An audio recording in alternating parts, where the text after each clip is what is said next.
Protein ಅಂಶ ಪಡೆಯೋದಕ್ಕೆ ಪ್ರತಿದಿನ ಪನ್ನೀರ್ನ ತಿಂತಿದ್ದೀರಾ? ಪನ್ನೀರಲ್ಲಿ ಖಂಡಿತವಾಗ್ಲೂ ಒಳ್ಳೆ ಪ್ರಮಾಣದ ಪ್ರೋಟೀನ್ ಅಂಶ ಇರುತ್ತೆ. ಆದ್ರೆ ಅದರಲ್ಲಿ ಕ್ಯಾಲರೀಸ್ಗಳು ಕೂಡ ತುಂಬಾ ಜಾಸ್ತಿ ಇರುತ್ತೆ. 100 ಗ್ರಾಂ ಪ್ರೋಟೀನ್ ಅಲ್ಲಿ 265 ಕ್ಯಾಲರಿಗಳು, 18 ಗ್ರಾಂ ಪ್ರೋಟೀನ್ ಮತ್ತೆ 20 ಗ್ರಾಂ ಫ್ಯಾಟ್ ಕೂಡ ಇರುತ್ತೆ.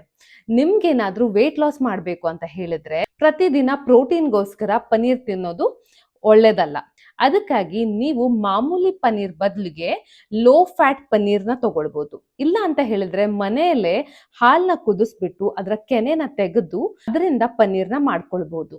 ಪ್ರತಿದಿನ ಪನ್ನೀರ್ ತಿನ್ನೋದ್ರಿಂದ ನಿಮ್ಗೆ ಕೊಲೆಸ್ಟ್ರಾಲ್ ಕೂಡ ಜಾಸ್ತಿ ಆಗ್ಬಹುದು. ಅದಕ್ಕೆ ನೀವು 50ರಿಂದ 60 ಗ್ರಾಂ ಪನ್ನೀರ್ನ ಪ್ರತಿದಿನ ಸೇವಿಸಿ ಅದರ ಜೊತೆಗೆ ಪ್ರೋಟೀನ್ ಪಡೆಯೋದಕ್ಕೆ ಬೇರೆ ಕಾಳುಗಳಾಗಿರ್ಬೋದು, ಬೇಳೆಗಳಾಗಿರ್ಬೋದು ಅಥವಾ ಟೋಫು, ಈ ಸೋಯಾಬೀನ್ ಅಥವಾ ಟೆಂಪೆ ಮತ್ತೆ ಮೊಸರು ಇದೆಲ್ಲದನ್ನ ಪ್ರತಿದಿನ ಬಳಸ್ತಾ ಬನ್ನಿ.